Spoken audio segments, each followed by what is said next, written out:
Good morning. Good morning. Welcome to all the clever people who figured out what time it is. As the British say, well done you. Before I begin, I want to give a safety tip to the ladies, something I learned from a brilliant woman cruise director. When the ship is rocking and rolling like this and we're staggering around on the ship, for some reason, women are taught to stand with our feet together like this. I guess that's supposed to be more feminine. But, somebody with one finger could knock me right over. So the correct and safe way to stand is obviously like this, with your feet a little bit apart, the way men routinely stand. So just stand like this, and then when you have to move, just walk like this. Or maybe not. Thank you again for coming. It's lovely to see those of you who were with me the other day. I appreciate that you came, and thank you for those who are new. For those who are new, I was a special assistant to the president and director of the White House Visitors Office, served President Bill Clinton, First Lady Hillary Clinton, and I'm the first person in history to do that job for all 8 years of any administration. I'm really proud of the contribution I made to White House history. I'm the author of a memoir, White House Story, which is conveniently available to you in the shops upstairs, right upstairs on Deck 8. I'm happy to sign them for you. So my topics throughout the cruise are all about different aspects of White House social history. The other day I told my own story of how I got there and what it was like and who did what and so forth. And they are happily recording these talks, and they are available to you on Ships TV if you missed my long introduction. Today we're going to take a look at Backstage with the first families, presidents, first ladies, and their frequently misbehaving children. And I promise you that if you think your family is odd, crazy Uncle Ed, batty Aunt Edna, I promise you some of the people who have lived and worked in the White House over the years are just as odd indeed. But everything interesting at the White House, I think, begins with our first and greatest president, George Washington, who was just such an extraordinary man, a statesman, a commander of the army that was able to be successful over the world's greatest army and navy, the British Army and Navy. He is the father of the country and so highly revered by all of us. He also was a man with a vision for his new country, and part of his vision had to do with where the chief executive would live. Where is the president going to reside? The members of Congress, looking at the budget and realizing that in the beginning we were deeply in debt, said, "We don't know what you're talking about a home for the executive. The executive should just live in a boarding house on Pennsylvania Avenue the way we all do." Washington didn't think that was appropriate. He wanted to build an executive mansion. And in fact, he wanted to build a house that would have been 5 times larger than the house that was eventually built. And you have all seen the White House on television. Maybe you've walked by, maybe you've been in the White House. Anybody here been in the White House? Oh, good for you. So by American standards, it's quite a large house. In fact, until after the Civil War, it was the largest house in the country. But the size that Washington got, he predicted, would soon not be big enough, which was astonishing to the members of Congress who had to pay for it. You may be surprised to learn that nothing really has changed in this respect, because then, as now, the chief executive and the legislature may have very different ideas about whether or not to spend money and how much of it should be spent. And why did he predict it would not be big enough? He was correct, because it serves so many different functions at the same time. It is a museum now of wonderful 19th century art and artifacts and history. It is the home of a family. People actually live here on those top 2 floors. It is the office of the presidency, so official events take place there, President and First Lady events. And also, it's where tourists come and visit, and tourists have wanted to go through the executive mansion from the very beginning. So it is not uncommon for these different needs and functions to clash at times and to be very difficult for us to figure out how we can accommodate. Washington never lived in the White House. He was out of office when it was completed, and so that was President John Adams. Now, Mr. Adams had an unfortunate nickname. He had a little pot belly, like right here, and so his detractors used to refer to him as his rotundity, which I am sure he did not like very much. And I confess that I have never seen a portrait of Mr. Adams that goes any further down than that. They're all from busts from here up. I've never seen a full-length portrait of John Adams. So he was president. It was 1800, and he was told that The government was moving to the new city of Washington, D.C., a made-up city, land taken from the states of Maryland and Virginia, and that his new home, the executive mansion, was ready for him. Now, I do not know what Mr. Adams' mental image was of ready for him, but this is what he found when his carriage pulled up at his new home. Just imagine this. So, brick kilns, stonemason shops. The stonemasons came all the way from Scotland to carve the ornamental stonework. There were carpentry shops. There were shanties for workers to live in, including the enslaved people who helped build the executive mansion. In fact, the very first child born at the White House was born to an enslaved woman. So this is essentially a construction site. That's all it is. I can't imagine how depressing it must have been to Mr. Adams to see that this was their idea of ready for him. I'm sure he thought, okay, well, that's because they finished the inside. They put all their work on the inside, and that must be ready for him. But, well, this is a model from the White House in miniature to show again what that construction site looked like. So then he went inside, hoping for better, but alas, no, not finished either. The plaster on the walls was wet. They kept fires going 24 hours a day to try to dry out the plaster on the walls. None of the beautiful rosewood doors had been hung, none of the ornamental woodwork or ornamental plasterwork, none of that done, and almost no furnishings because President Washington had taken all his personal things home with him to Mount Vernon, so very little for Mr. Adams to even work with. So he worked all that first day, and at the end of it, he went upstairs with a candle to his bedroom and sat down at a table with his quill pen and wrote to his beloved wife, Abigail. John and Abigail were absolutely partners in everything in life, in every way, and she was, for a long time, in fact, his most able political advisor. She was brilliant at that, and he relied on her all the time. The only time she went a little too far was during that bitter election in 1800 against his former friend Thomas Jefferson, which Mr. Adams then lost. But anyway, that first night he missed her desperately. Here he was in this vast, empty, drafty house thinking, how's this going to work? And he sat down and wrote her a letter, as was his habit. And in the letter, he wrote something absolutely wonderful, which has been preserved ever since.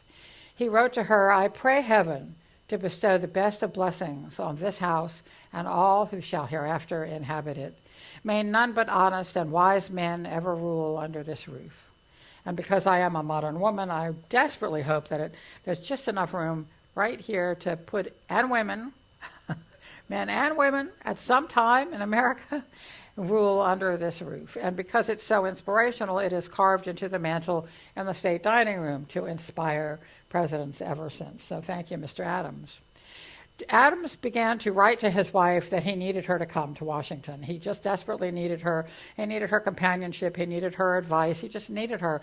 And so finally she was able to pack up and come. She had to take care of the old people and the young people on the farm, which was their source of income up in Massachusetts, but she did arrive and realized she had to set up housekeeping in this unfinished, drafty house. So one of her first tasks was to figure out, where shall we do the laundry? The personal laundry, the table linens, and so forth. And she took the space that today is the White House Library, a very pretty parlor, and that became the laundry room. But then she had another challenge, where to hang things to dry.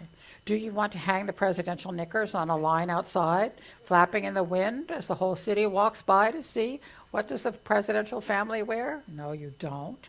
So she took advantage of the fires burning all the time and converted the East Room, today the largest, grandest, most elaborate room in the house, into her drying room. She was a very practical New Englander.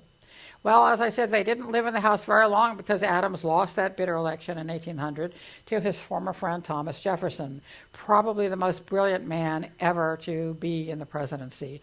A man so amazing that during the Kennedy years, President and Mrs. Kennedy hosted a dinner for all of the American Nobel laureates. When it was time for the toast, the president lifted his glass, looked out at these people, and said that it was the most brilliant assemblage of minds to dine at the White House since Thomas Jefferson dined alone. And he was such a fascinating man. If you had asked him about the achievements of his life or how he saw himself, he would not have said politician first. He would not even have said president first. He thought of the presidency as so far down, it is not even mentioned on his tombstone. that he was president. No, he thought of himself first and foremost as a scientist, an inventor, a man with a vast curiosity about the world and how things worked in it. So first and foremost to him, he was a scientist. And then he was a farmer. He had his estate in Virginia. They produced crops that produced his income and so forth. He was always looking for new crops and new ways to do things. He was a very reluctant politician. He was a man with such a soft voice that people could barely hear him. Imagine a politician who cannot be heard. He was a proponent of small government, but in his administration, he doubled the size of the country with the Louisiana Purchase. He was a contradiction in many ways because he wrote the Declaration and he helped write the Constitution, which talks about all men being created equal, and yet he held enslaved people and never said a word about freeing them. So just a contradiction in so many ways, a brilliant man. We now have President Madison, and oh no, another war with Britain. We don't need to go to war, but there were many people pushing Madison to go to war with Britain, and he resisted for as long as he could, but the British kept provoking us, and I'm sorry to tell you, they really were provoking.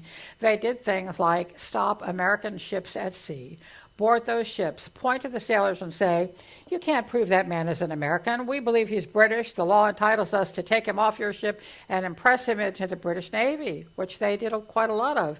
This, of course, was an intolerable insult to our sovereignty. So eventually war had to be declared in 1812. Well, we actually had no standing army and we had a small navy. What we did have was local militias, and the militias were led mostly by men who had high social status in their communities, but rarely any actual military experience. So some of these men without much experience, any Canadians in the room? Anybody from Canada here? You may be amused to learn. History keeps repeating itself. It's so amazing. There were plenty of the president's advisors who were just convinced that if they could get to the northern border and take over a few Canadian ports, that Canadians were just desperate to become part of America, and that we would just... Does this sound familiar? And yet, shockingly, it turns out that Canadians had no interest whatsoever in becoming part of America and resisted very, very successfully. So long supply routes from Britain to the Americas, so the war dragged on a long time. Well, meanwhile, the president had his secret weapon, which was his wife, Dolly, who I think is the most amazing person, man or woman, to ever live and work in the House. Dolly was incredible. I read a biography of her when I was in the White House, and as soon as I finished it, I went to chat with the president, and I said, you need to read this biography because out of all of your predecessors, presidents and so forth, and all the people who have lived here, in my opinion, she's the person you are most like. Dolly was a consummate politician. Of course, she was a woman, so she had to use the soft kind of persuasion that women often do, but she was very, very successful at it. And her way of being successful and bringing people together was with entertaining, which I'm going to talk about more in my next talk. So her habit was to have dinner parties all the time.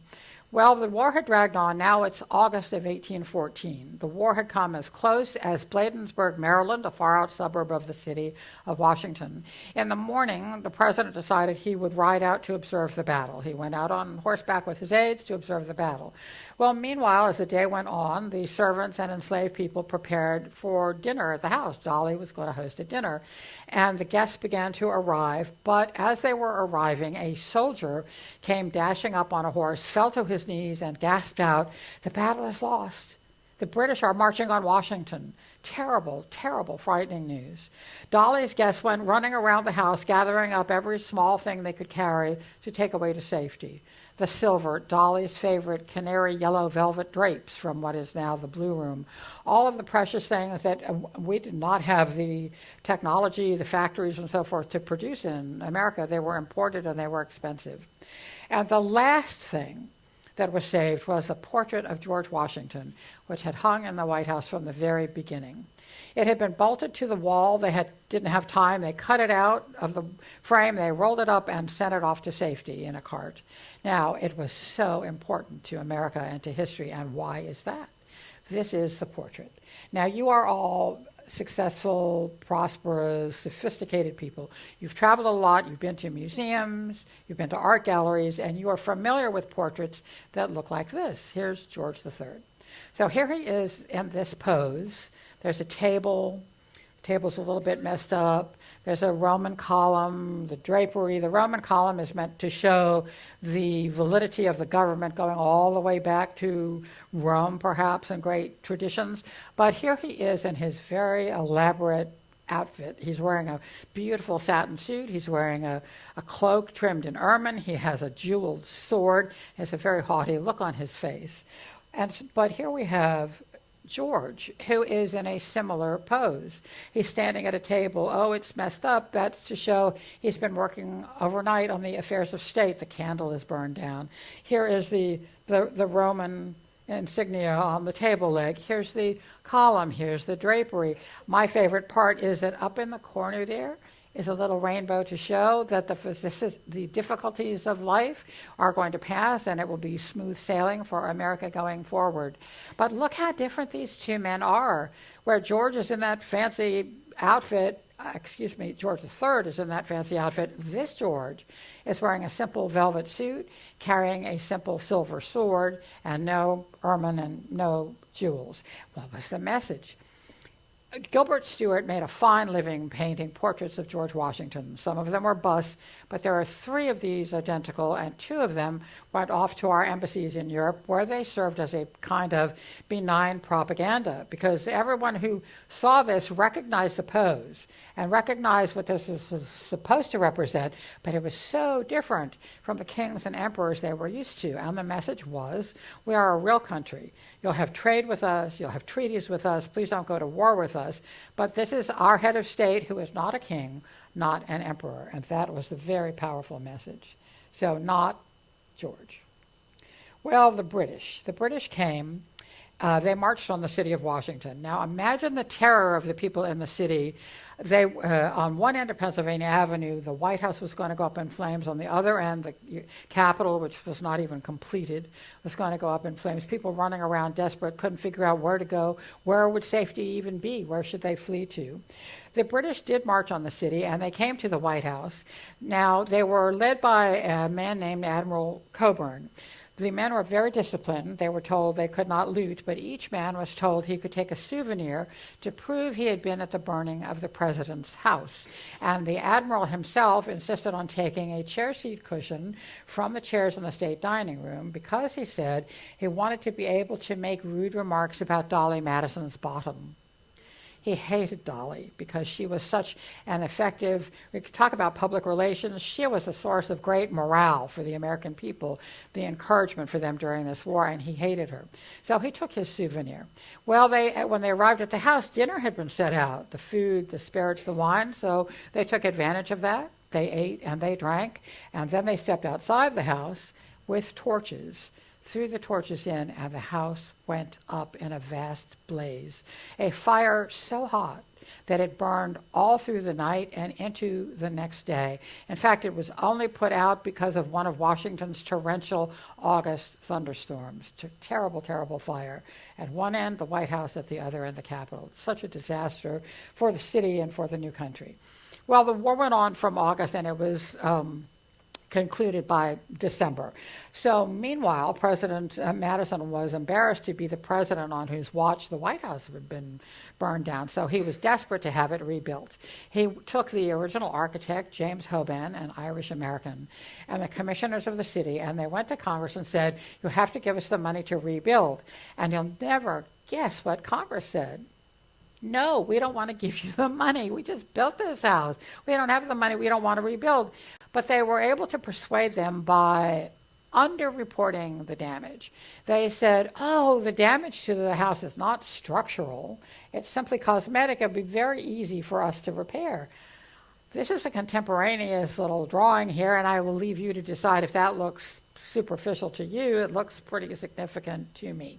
But they were so clever, they scheduled any structural work, putting up or taking down a stairway or the second floor or whatever, they scheduled that to take place during the summer recess when the members of Congress were back home in their districts and not walking up and down Pennsylvania Avenue to observe the construction.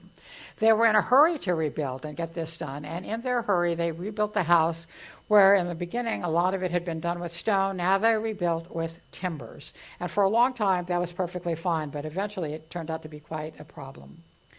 President Jackson came to the White House a completely different man from those who had preceded him. He was a brash, rough and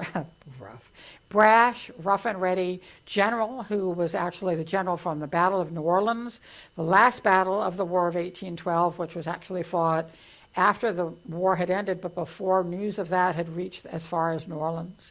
He was beloved by his supporters. He was a man of the people. And he was so popular that at his inauguration, the crowds flooded the White House. And in order to keep the president safe, the butlers had to break out the windows behind him and haul the president out backwards to keep him from being crushed by the crowd at his inauguration. He had many supporters around the country, including some dairy farmers in New England. And they wanted to send the new president a gift to express their support. And they decided, well, they were dairy farmers. What should they send the president? And they decided on some cheese. And when I say some cheese, I do not mean a Harry and David's gift basket. I mean this ginormous 1,200-pound wheel of cheese. And they were so fanatic in their republicanism, they insisted not a single drop of milk from any Republican cat, from any Federalist cow can be incorporated into the making of this cheese. This is a Republican cheese. And so they shipped it to the White House. So it came by ship to the port of Georgetown, put on a cart, trekked to the White House, and set up on the bare floorboards in the North Foyer, where, although they chipped at it at every reception, it lasted for 2 years. And I have 2 years for you, 2 words for you: Washington summer. How many of you have been in Washington during our annual humidity festival? It's tropical, frightful weather, and it smelled, and it was right below bedrooms. They said the smell lingered for another 2 years. So if you wish to send a president a gift, not food. Please don't send food. He was such an interesting man. At his funeral, they could not get his parrot to stop cursing. So they had to remove his parrot from his funeral. I just think that's hysterical. We don't talk much about President Tyler in American history classes that I took, at least I don't remember it, but a very interesting man. He had an unflattering nickname, and it was his accidency. And that was because he was never supposed to be president. He was vice president. The president was President Harrison, who went out on his inauguration and gave a 3-hour inaugural address. Just imagine. In terrible, cold, wet weather, the president caught cold, the cold turned into pneumonia, and within a matter of weeks, the president died. So now, for the first time in American history, a vice president is being thrust into office. And because it was the first time, there was a little bit of a constitutional crisis, because the members of Congress said, the Constitution is a little vague about this, and the way we read it is, you are not the actual president, you are simply the acting president. But Tyler said, no, you are wrong. I also can read the Constitution, and I am the president, as much as if I had been elected to that position. And he insisted that any mail that was addressed to him that did not call him Mr. President should be returned unopened. Visitors were instructed, you must address him as Mr. President. And because he stuck to his guns on this, we have never again had to have this discussion when a president has passed away in office and a vice president has had to step up. But you can imagine how much he liked his nickname, His Accidency. Poor Mr. Lincoln, trying to keep the country together, the terrible, terrible Civil War, what to do about the enslaved people. And on top of all of that, he had a problem at home. And the name of his problem was Mary Todd Lincoln, his beloved wife. He really loved her, and she was not a stupid woman by any means, but she had problems. And she was what today I think we would call an obsessive person. She was certainly a shopaholic. If she went out into town and saw a pair of gloves she liked, she would not buy 1 or 2 pair of gloves, she'd buy a dozen. She saw a pretty petticoat, she'd buy multiples of it. She shopped and shopped. She just couldn't stop herself. And then the bills came in. The president looked at the bills from this and exclaimed, "My God, I have given her an unlimited budget, and she has exceeded it." So, but one of the things the president insisted on as the war was going on was that they would continue to entertain in the White House. And it was for the same reason he insisted that building on the Capitol Dome at the other end of Pennsylvania Avenue should continue during the war. And this was because he was sending a message to the entire country and to the rest of the world that he absolutely believed that the war would be successfully concluded. We would end up as a united country, and the country would go on. So here are the Lincolns entertaining with their generals and the other guests around. Now, at the same time that Mrs. Lincoln was spending on herself, she had been given an allotment of $20,000 from Congress to refurbish and freshen up the house. So this is common. The house things get shabby and worn out. And again, like some of us, no head for figures. Words, images, I'm great. Numbers, I'm just terrible. And she spent on that as well. And then the bills came in. And when the president saw them, oh, he was so outraged. He said that it would stink in the nostrils of the American people to have it said that the President of the United States had approved a bill overrunning an appropriation of $20,000 in the middle of the 19th century for flub-dubs for this damned old house when the soldiers cannot have blankets. Oh, he was so outraged at the expenditures.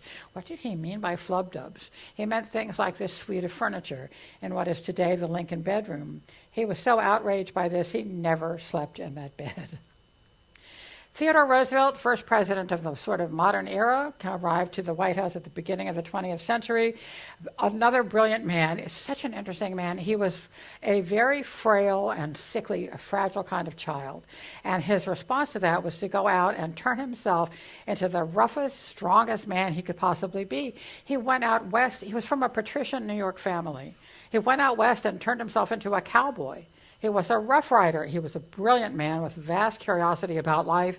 He was always exploring new things, looking for new things. In fact, after the presidency, he took a trip up the Amazon River with one of his sons and almost died from the adventure. Just an extraordinary man. And he brought to the White House his family, which included these two young boys. I myself am the mother of boys 15 months apart, which I believe qualifies me for sainthood. They were boys. They were mischievous. Parents of boys here, I adore boys because I was the mother of boys. So they were not bad, but they were mischievous and full of energy. They liked to shoot off a cannon, a toy cannon, during the president's cabinet meetings. He did not appreciate that. At one point, they discovered semaphore, one of them at the west side of the house, the other across the street at the executive office building, signaling to each other with mirrors. This was disruptive to the clerks in the office building who were trying to get their work done. They complained to the president. They complained to their supervisor, who complained to the president's aide. The president had the boys brought in, stood them up in front of his desk, court-martialed them for interfering with the important work of the government. They did have one way to burn off their energy, and that was their adorable pony, Algonquin, which they could ride around the south driveway. At one point, Quentin got very sick. And remember, in those days, without vaccines and penicillin, if your child got sick, it was a terrifying time because children died very easily. Quentin was upstairs in the residence for weeks recovering, and his brother Archie wanted to cheer him up and thought, well, I've got to cheer him up. What can I do? And what, I ask you, is as cheerful as a pony? So I do not know where the grown-ups were when this happened, but he got the pony, took it into the house, shoved it into the elevator. Now, the elevator is beautiful. It's paneled in rosewood, but it's only about this big. Took the pony up to the residence floor and down the hallway, where I am sure Quentin was very, very cheered up to get to visit with his pony. But the maids and the butlers who had to clean up after the pony, probably not so much. The president brought with him his first child, his daughter, Alice. Alice had a very sad upbringing. Her mother died in childbirth.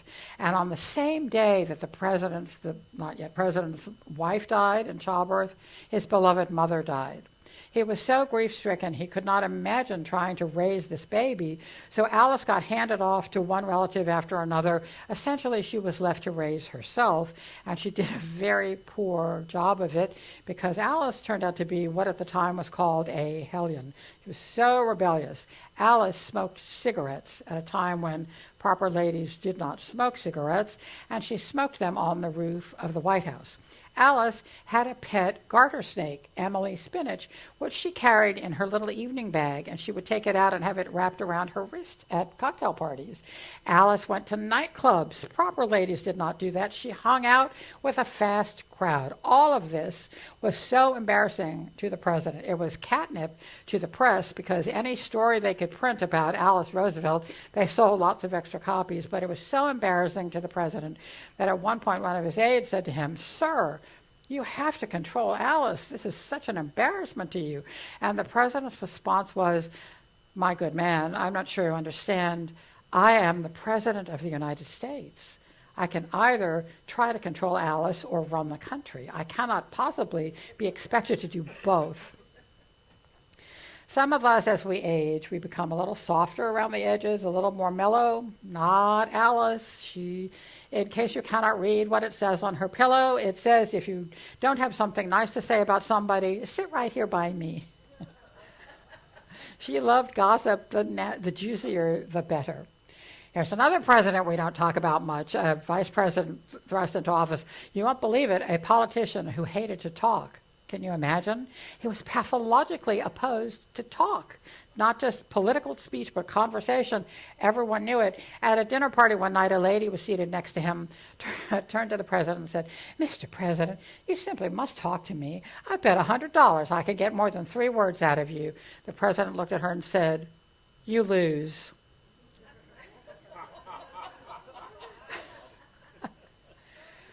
He had, at dinner at the White House, when he was served, he would immediately start to eat, not waiting for everyone else the way you all politely do.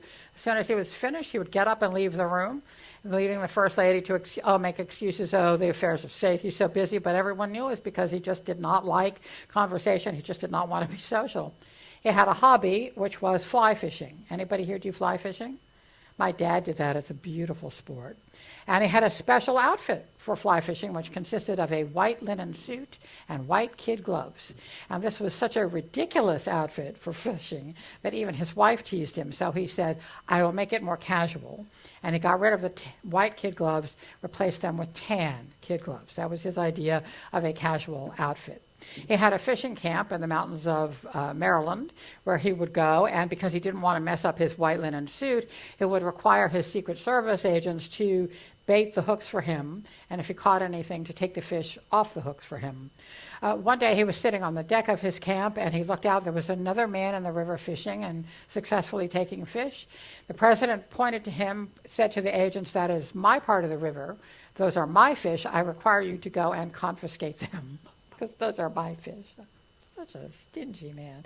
They said he must have been weaned on a pickle. That's how personality. Eleanor and Franklin Roosevelt, the dynamic duo of the 20th century. As undoubtedly you know, the president was in a wheelchair because of a bout with polio. So there were places he could not go, things he could not do, but Eleanor could go. And she went on behalf of the president. Domestically and internationally, she went everywhere as she traveled to factories, universities, camps. She talked to people everywhere she went, and her question was, what can the government do for you? How can we make your lives better? That was her mission in life, to use the government to make her life better, which I will just tell you as an aside was what Hillary used to ask us almost every day. What are you doing today to make people's lives better? This was my inspiration throughout my 8 years. So Eleanor would do these visits, and then she would return. She'd have all this information and all these ideas for what the president should do, and she would write it all up in memos, and then she would slide these memos under the president's bedroom door. Well, she did so much of this that the president had to insist finally, "Okay, Eleanor, there's a limit, 5 memos a night, no more," and she limited herself to that. One morning, Mrs. Roosevelt had been invited at the very last minute to visit a women's prison. So she had risen early and left the White House very early, gotten on a train to go where she was going. The president got up and went to his breakfast, didn't see his wife, I guess didn't think about it, went to his office, worked a little bit, and realized, said to an aide, "Where is Mrs. Roosevelt?" "Oh, sir, she is in prison." "Ah, what did they get her for?" Now, I mentioned a little bit ago that when the house was rebuilt after the fire in 1814, it was rebuilt with timbers. And unfortunately, as the years went on, every time there was some new technology to incorporate into the house, like indoor plumbing, the wires for telegraph, the wires for telephones, the wires for lighting and so forth, they installed those things by drilling through the timbers, which eventually became unsound. So Mrs. Truman was then in the White House and was having a tea for ladies, and they looked up and the chandelier over their heads was swaying, and they were not on a ship. They sent a butler upstairs to see what's going on, and it was simply that another butler, a large man, had walked across the floor. Well, that did not seem good. So they assembled a committee of engineers. Any engineers in the room? No, that's usually. I believe the motto of engineers is, if it is worth doing, it is worth overdoing. So they surveyed the house and they came up with a proposal, and their conclusion was that the White House was standing up purely from habit. And their solution was tear it all down, start again. Well, President Truman was not willing to be the president on whose watch the White House was torn down. So he said to them, "You may not touch the historic exterior walls. You can do whatever you need to do on the interior, cannot touch those walls." So what they did was bring the dump trucks and the caterpillars and all that stuff to the north side of the house, disassemble them, pass the pieces through the windows and doors, reassemble them in the interior, and they began to deconstruct and dig. This is the inside of the White House. So with this construction, there are two subfloors, security and other things, and then there's the ground floor, the state floor, and then 2 floors of the residence, and it is now built with structural steel, which we hope will last for a very long time. Of course, this took a long time to construct, so during that time, the Trumans lived across the street in Blair House, the president's guest house.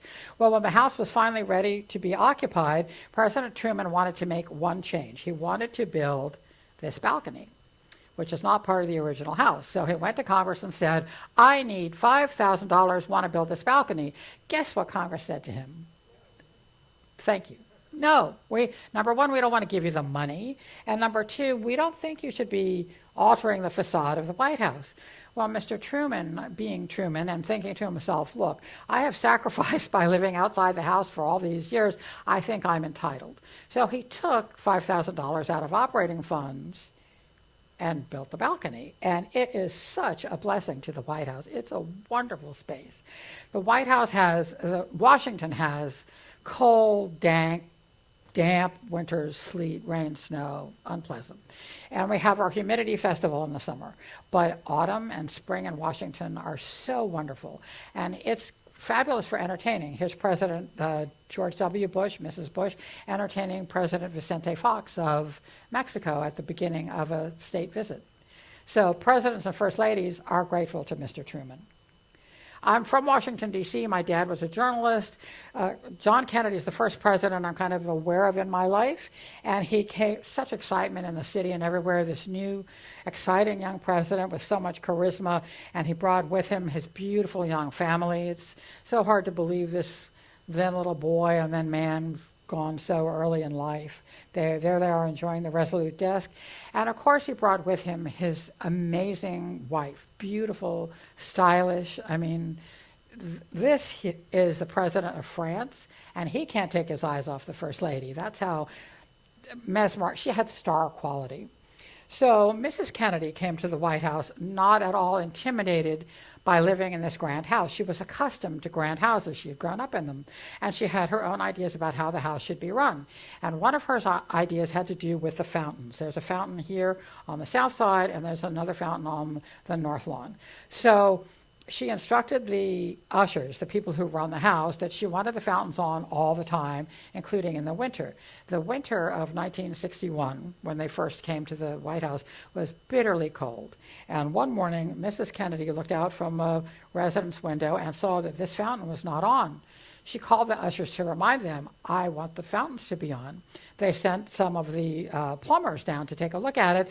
And of course, the reason it wasn't on was because the jets were frozen. They were trying to figure out what to do, and some of the landscaping crew came by and said, we have a little aluminum boat that we use when we need to clean the fountain.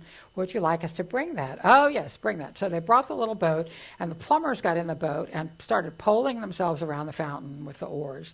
And when they got to the frozen jets, they would whack at them with an oar, knock off the ice. Well, in the meantime, President Kennedy is in a different room up in the White House, and he looks out, observes this happening, turns to the person with him and says, my God, they are ice fishing in the South Fountain. Because he was a Massachusetts man.